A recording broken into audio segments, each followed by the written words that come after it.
Okay, everyone, I'm ready to get started here. I hope that most of you all were introduced to me earlier in the second morning session.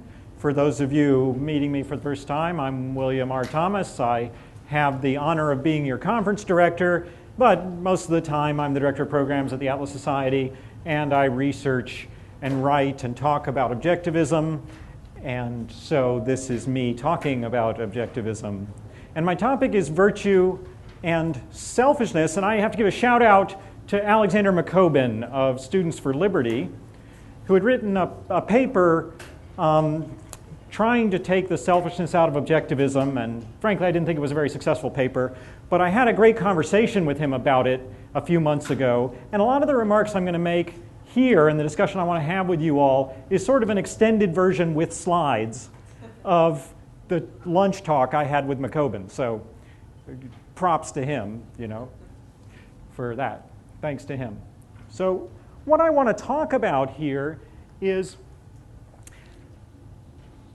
objectivism really selfish? And what does it mean for selfishness in objectivism?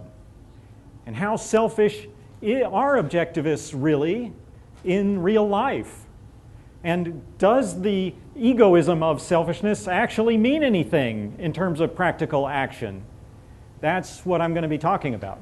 And the way I'm going to work this is I have topics here, and I'm going to move through a beginning discussion about just the meta-ethics of objectivism to set the foundational issue and just the horrible selfishness. And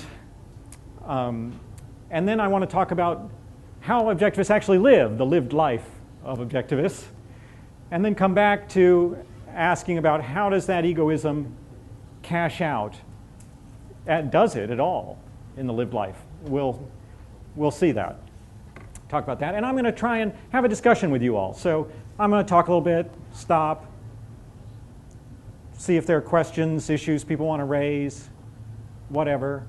Maybe talk a little more, discuss, that kind of thing. That's the way I want to do it. So just feel free to gather your thoughts and ask questions. So away we go. All right, the meta-ethics of objectivism. All right, intermediate course action going on here. The objectivist, and of course you all know because you reviewed the Objectivist Ethics before doing this, and most of you all have just been kind of talking about this in causality versus duty in your seminar with Marcia Enright. But the Objectivist Ethics is founded in the choice to live, and why to live and not die, and not the choice to play poker and not play poker, because there's two very basic reasons for that. And the reasons are, first, that life versus death is a fundamental alternative you face. If you're dead, you're just not there. So that's fundamental.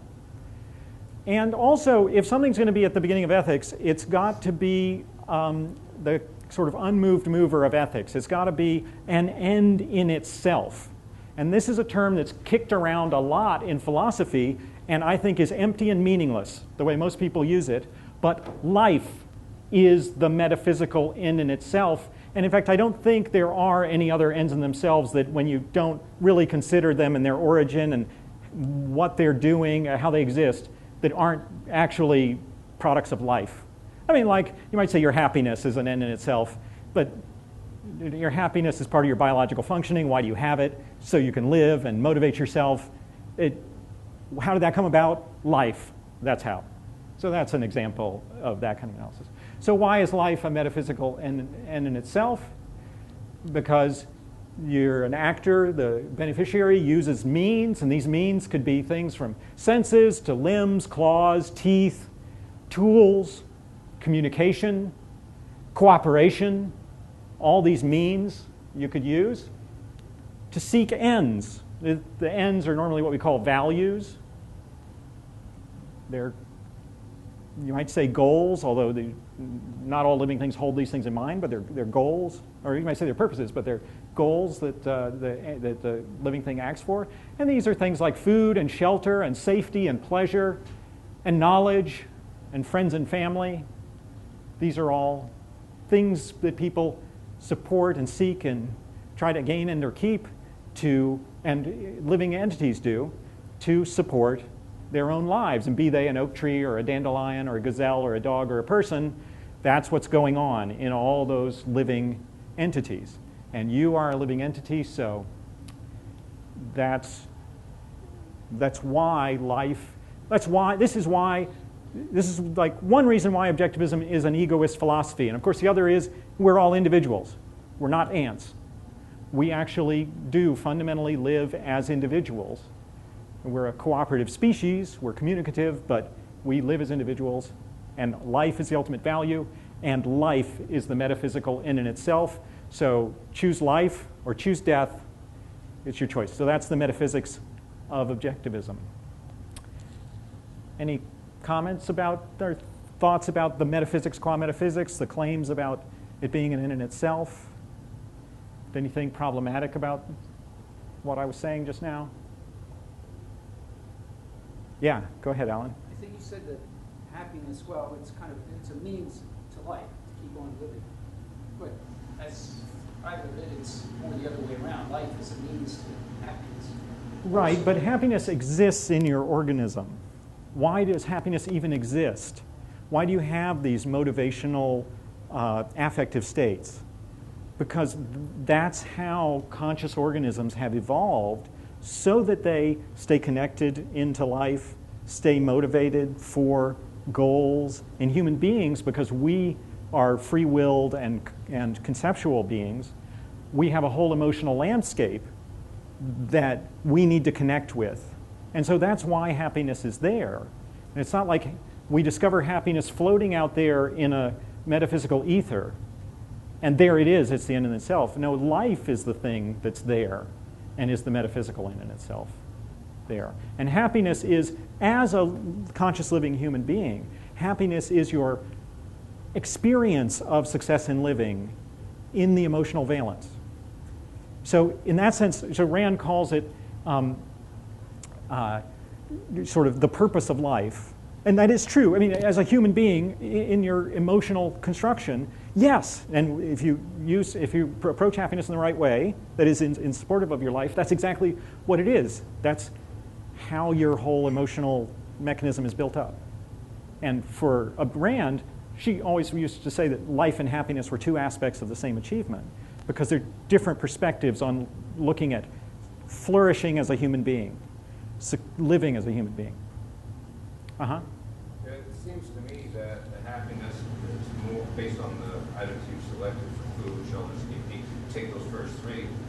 Food, for most people, is the avoidance of the pain of hunger. Yes, there are certain foods that are more enjoyable to eat than others. Once you've accomplished the basics of getting rid of the pain, then you might seek additional push towards pleasure, shelter.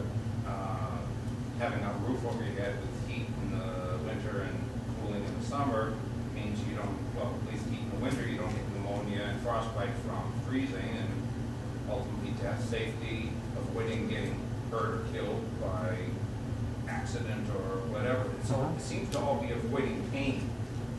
Well, pain, we another part of our construction as conscious mammals, most, I guess, non-mammals too, feel pain, is we're evolved with a crude but effective mechanism that it exists to react to things that tend to cause us death and suffering, and to promote things that cause us to live and to reproduce. So those are the things. That's our pleasure-pain mechanism. Kind of, that's where it works, but it's not conscious. It doesn't actually know whether you're harming or helping. So if a surgeon cuts into you to cut out a cancer, it hurts like crazy, even though it's saving your life, right? So that's an example of that. This is a mechanism. It's not really a conscious system. So it's quite natural that if you fail to get particularly sort of core the kind of values that you share with a dandelion, you bet you probably feel pain if you don't get them. Yeah, because all these organisms have that mechanism in them. So yeah, but it's not that way. And the human values also. Well, I'll get on to that later. So okay. So Rand, I know she kind of talks about the standard of value, like when you have your other values. Is that just your life, like each individual per individual, or is it all life, or every human life? No, it's the individual life. It's the individual life. It's your individual life. That's what you are, the person who will live and die when you live and die. I am the person who will live and die when I live and die. And so in the root, that metaphysical in itself is each individual organism's life. Now Rand talks about the life of man qua man. I mean, that's then thinking about what ethics has to say about people qua people, you might say. What's the essential nature of human beings, which is a sort of separate issue that I don't want to get into much here, or at least not quite yet. But let me move on, because I don't want to just talk about the meta-ethics. I just wanted to set this. So anyway, this is why Objectivism is an egoist philosophy, in that you are individuals, that each of you has to act to not live and die, and that life and death is fundamental, and that life is a metaphysical in itself. Those are the reasons. Now, this then is in contrast to altruism. So this is an egoist doctrine, the doctrine that the ultimate intended beneficiary of one's actions ought to be oneself. On the quiz, the basic understanding of objectivism quiz, we had a question: should you? I'm sorry, I'm terrible at quoting things, but it's something like, should you're in dealing with others, should you do it for a self-interested reason? And the answer is yes, on objectivist understanding, because every single thing you do under the objectivist understanding of this meta-ethics, and objectivism takes its meta-ethics very seriously, at least it claims to, everything you do should be for a self-interested reason. Altruism is the complete contrast doctrine that says that the ultimate intended beneficiaries of one's actions should be others. So there's this fundamental contrast, and this gets into the thing that causes people great discomfort about objectivism. And the thing that causes people great discomfort about objectivism, I had to include some Jane Austen here. I'm a Jane Austen fan, and I love Pride and Prejudice. And there's this absolutely charming scene where the heroine, Elizabeth Bennett, has just rejected a marriage proposal from a man she despises. I won't ruin the whole story, but she does that more than once.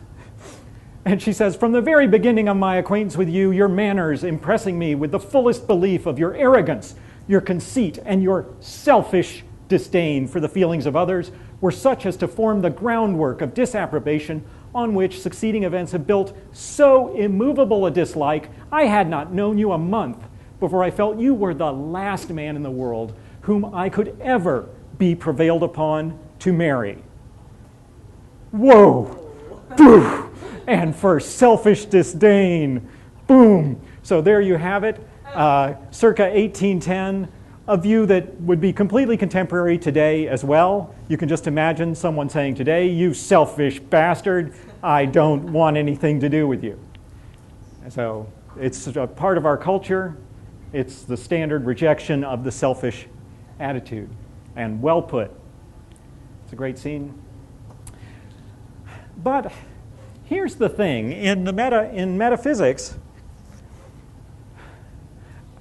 if we're going to have to plump for the alternative of egoism, if we really mean that selfishness is bad, well, then we must mean the opposite is good. I mean, if A is bad, then presumably not A is good, if they're meaningfully alternative. And the problem is that altruism as a doctrine implies that your happiness doesn't matter, and the best use of your life is to give it for others. And actually, surfing the web a few weeks ago, I found that in Peanuts, Charles Schulz for you, I don't know if you all have followed Peanuts if you don't live in the US, but it's the biggest comic strip ever in the US in the 20th century. And just read it, what are others? If you think that we should live for others, what are others put here for? There you have it.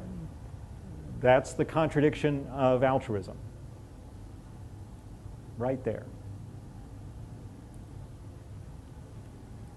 And even Jane Austen gets it in this thing, because later in the novel, Elizabeth Bennett returns to state sort of a fundamental cri de coeur, just what she's all about at the very basic level and what she would never give up in her whole attitude towards life. And she says, I am only resolved to act in that manner which, in my own opinion, will constitute my happiness without reference to you or to any person so wholly unconnected with me.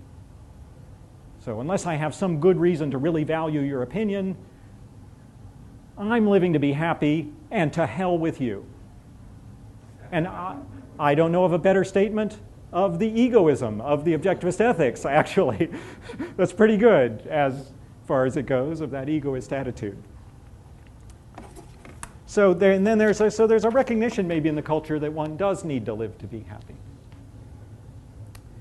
And so what I want to talk about then is the lived life of Objectivism. But I'll pause here. So that's my discursus on the meta-ethics. The situation is Objectivism says there's reasons to be an egoist, and it looks like the alternative, altruism, turns everyone into self-murdering, miserable schmooze, which is bad, and self-contradictory. And in fact, as the Charlie Brown cartoon implies, altruism is impossible. That is, if the goal is to make somebody happy but no one should be happy,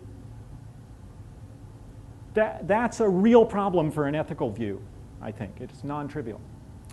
So that's the meta-ethics. And so everyone thinks the problem in Objectivism is that it's selfish. And I've just said it's selfish. And I've gotten Jane Austen to agree, even, that maybe you should be selfish. Are we good with that? Have I been unfair to altruism?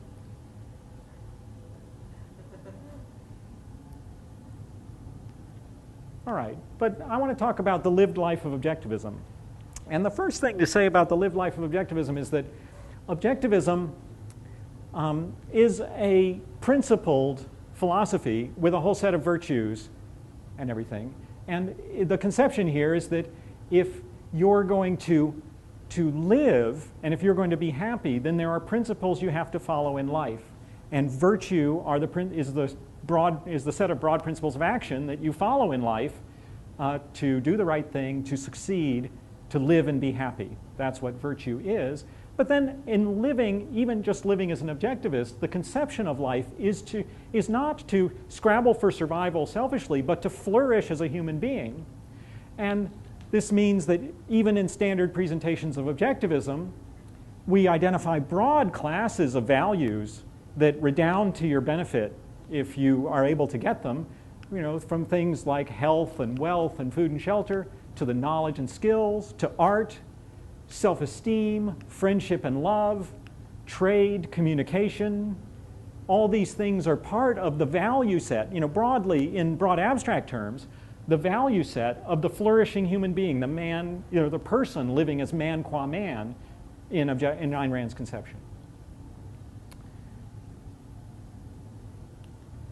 And you've got these virtues, a whole set of virtues that Ayn Rand identified, and David Kelly's made, I think, a convincing argument for benevolence, a whole set of virtues there, so that the conception of being a objectivist right there is not to be a short-sighted, grasping person, not to be a person who's just dumping on other people and crushing them, but rather somebody who's living by rationality, who supports themselves through productiveness, who is proud and reflective of their character and proud of their actions, who has integrity and is principled and trustworthy, who's honest, who is independent and doesn't mooch off of other people,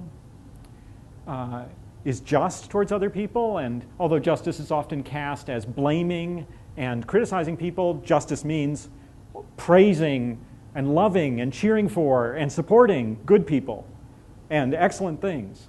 So justice has this whole positive social side. And then benevolence, which I'll be coming back to talk to more, but that has elements of generosity and sensitivity and civility in it in dealing with others.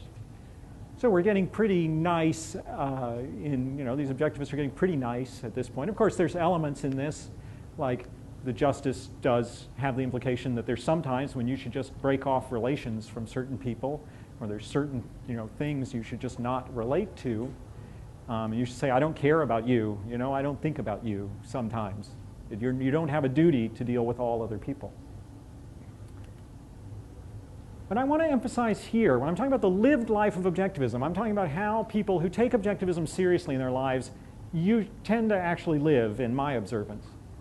And one of the things that I think is important is that in the lived life, you spend a lot of time bumping up against the need to pursue certain values in a social context, certain values in dealing with others. So I made a list here of the kind of things that come up all the time in my lived life and the lived life of the objectivists I know that are just the result of being in families, having friends, being in groups of things, caring about causes, and working in some workplace. So there's a lot of emphasis, say, on courtesy and kindness. And although, Rand is not against courtesy, it's not a major virtue of objectivism. But it's an important part of the lived life, because you're dealing with people all the time. And courtesy is the way you get along with people. I mean, even if you're not an objectivist, you have less trouble if you're courteous with them. And you can't get work done if you don't engage in cooperation and teamwork. And in dealing with people, it's important to be sensitive to them, empathetic to their situation as individuals, to understand them. And you got to be trustworthy. So this is my picture of me in being a lived life of an objectivist. And I've got here my kids in my car. I mean, it's not a guy with car, but nice car. Guy in car with his two sons and with the child of friends of ours who came to live with us for a month or so just because we said fine. That'll be great. We'll do that. No problem. Right? Does that sound selfish? Say some people you kind of have met and known say, hey, how about we send our son to come live with you in the States for a while? He'd like to experience life with an American family. How about that? We say, sure, fine. Or even having kids. I'm going to come back to this tomorrow in my talk. But, is that really selfish? Huh? Can we send you our kids for a month? We can talk about it. We can talk about it. And in this context, even understanding the objectivist virtues, it's important to understand how they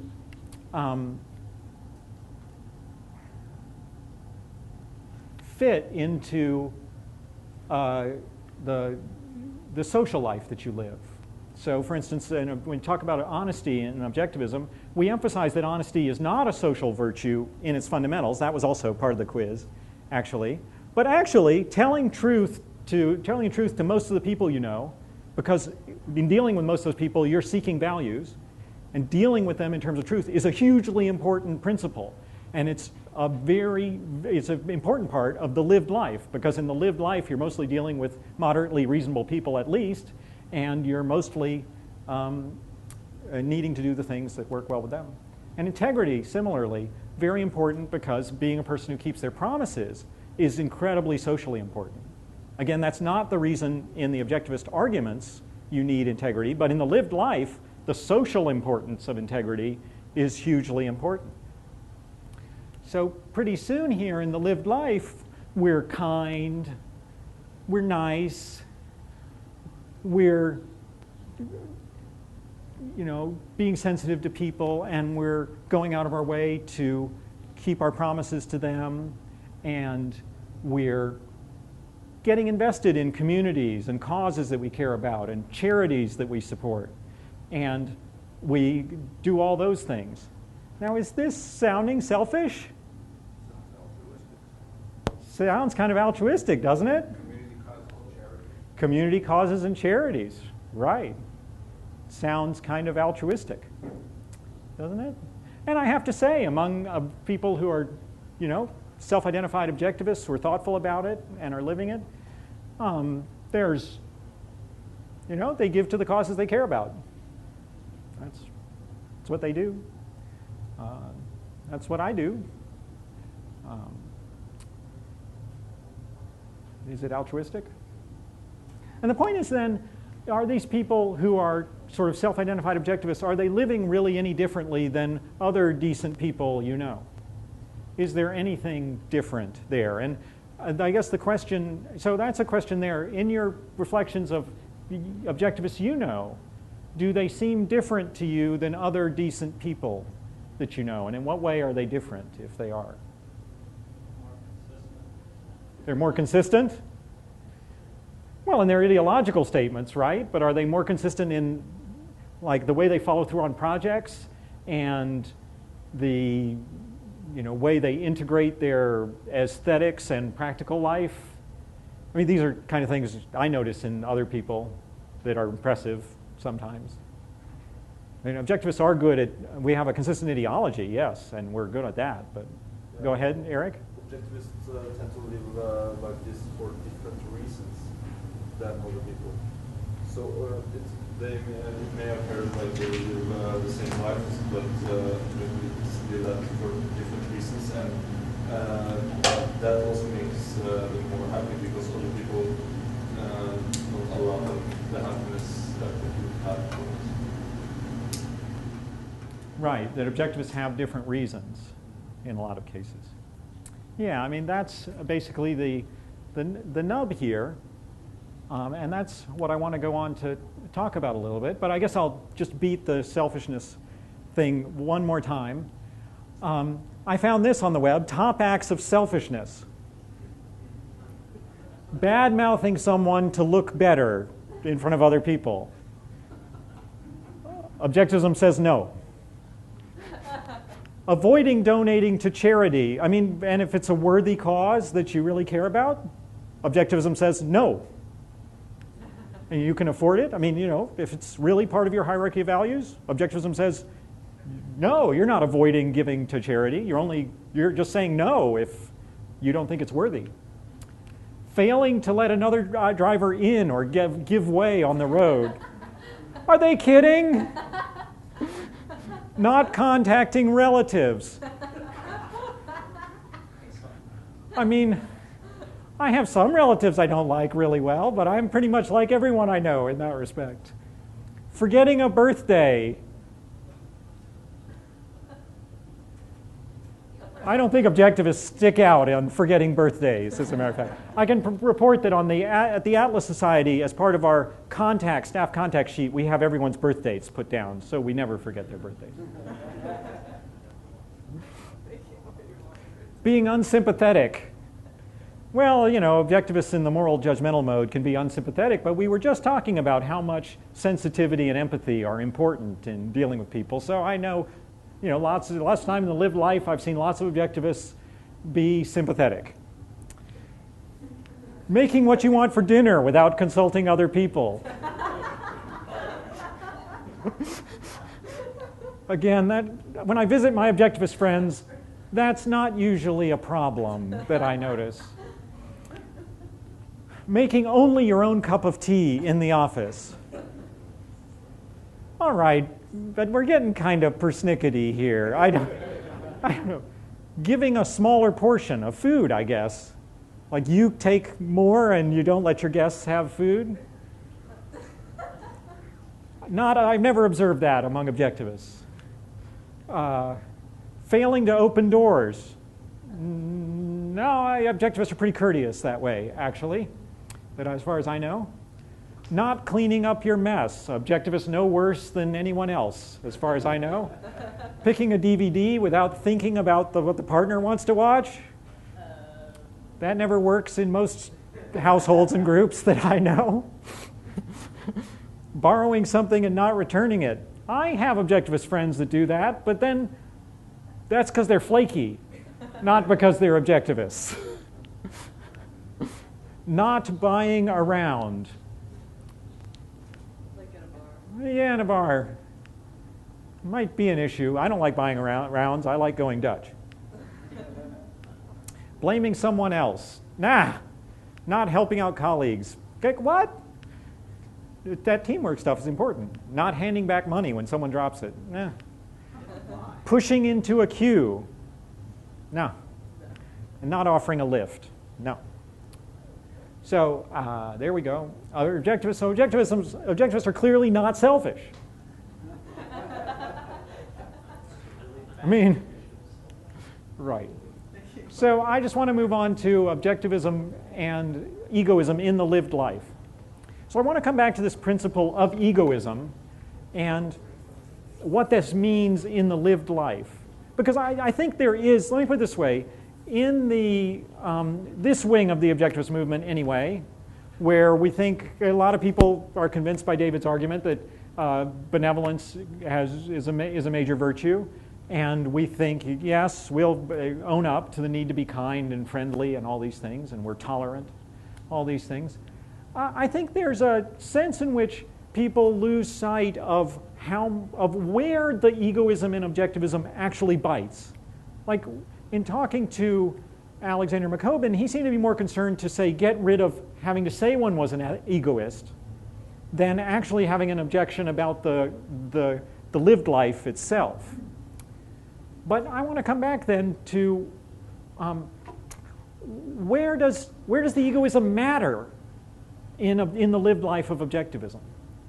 Right? It doesn't say you can't love your mother. It doesn't say you can't give to a charity. When does it matter? Someone's trying to force you to. Or it matters when someone's trying to force you to do something, so you object. Is that what you're saying? Right. Uh-huh. Go ahead. No, it's about time. Oh. Object. Yes, you object. You Somebody object everything. expects a white lie. Someone expects a white lie. Right. And then in your honesty, you don't give it to them. Yep. Any situation where you have to choose between yourself and somebody else in such situation. Yeah, but that's very abstract. When do I have to do that? I mean, there's lots of times, all the time. I live in a family. I've got friends. I've got work colleagues. I'm choosing between some things I'd like to do and some things I'm doing because actually right now they want them. They need them. Hey, I'm here as the conference director, and let me tell you, I like this conference, but I'm going to spend a fair bit of time over the next few days doing things because someone else needs something from me, and not because I particularly wanted to do that particular thing right then, right? You get something out of it. You're doing this because the conference has value to you. Yes. Right. Proper. Plus, I'm paid. I'm paid too. Okay. And I value the community that happens here. I love this conference. I've been coming for 25 years. I love it. It's fantastic.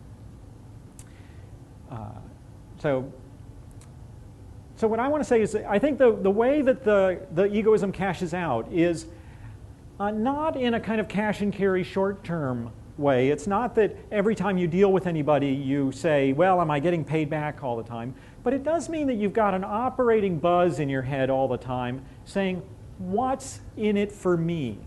And that you can stop and reflect at any time and answer the question, thinking about my life and my major activities, what's in it for me?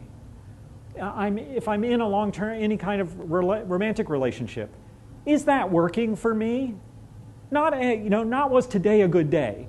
Not was, the last month the most fantastic time in our relationship, but is this working? Is this really mutual benefit?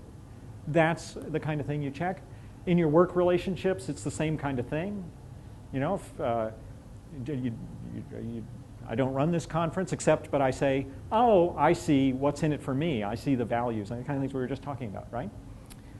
So that what's in it for me matters. And then this cashes out in several ways. It cashes out in, say, the difference between thinking that you have duties and instead having conscious commitments where you know the reasons why you have those commitments and you can reflect on those reasons. And so that your commitments to things over the long term are value-centered, and they're centered on your self-interest in the long term.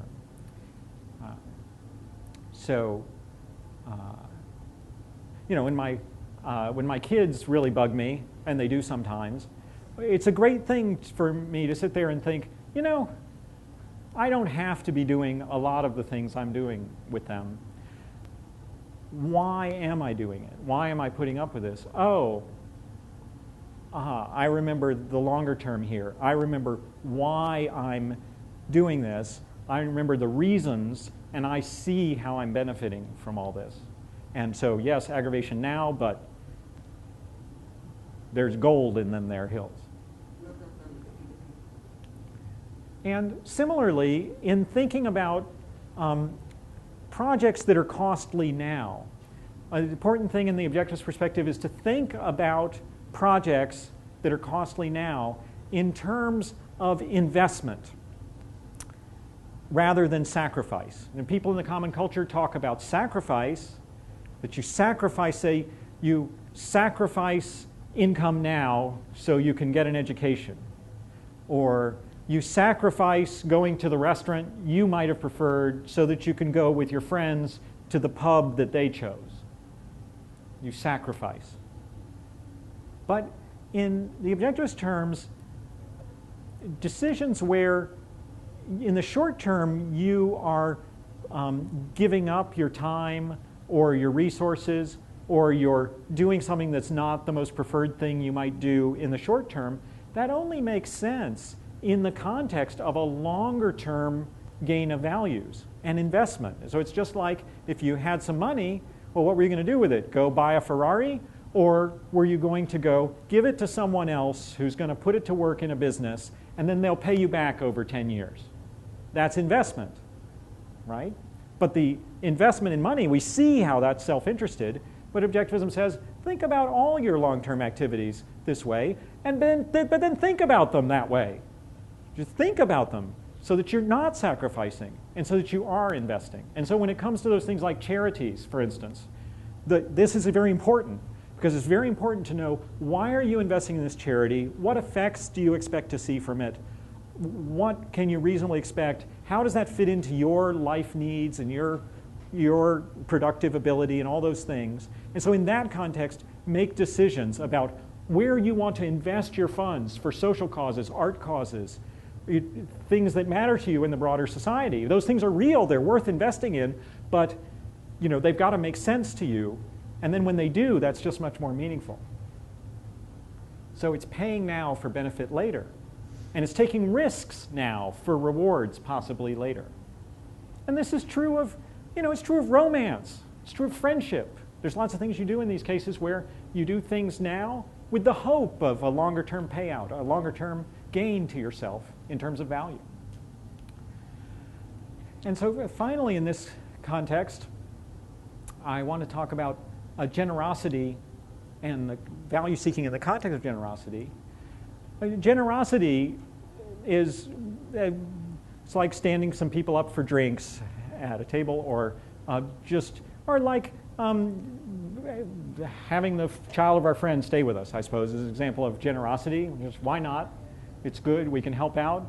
Or if there's someone, if you donated to the Student Scholarship Fund, there's a case of generosity.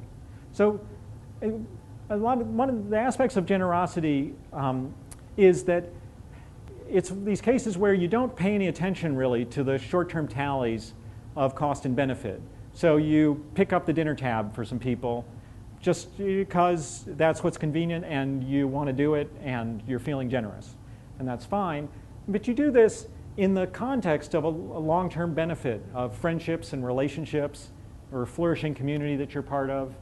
And that's how it makes sense in an egoist context.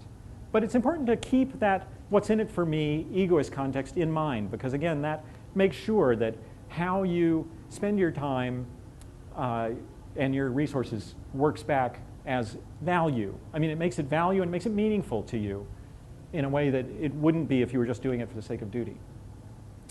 So just to wrap up, these values are actually valuable and virtuous when you can answer what's in it for me in these cases.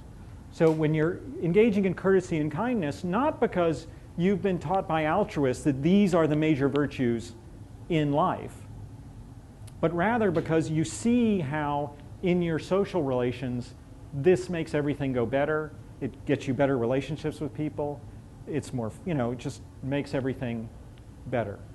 And that's the context in which it works. Or why is one trustworthy with other people? Again, because of the long-term benefit one gets from those situations.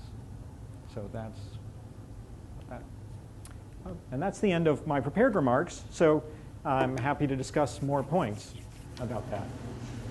I guess I just want to sum up then saying, and this was about virtue and selfishness, that the lived life of objectivism can, in some ways from the outside, look, and it is in many ways not what most people think selfishness is, but still I think there's a meaningful way in which the egoism of objectivism does matter for the way you actually live your life and make your choices.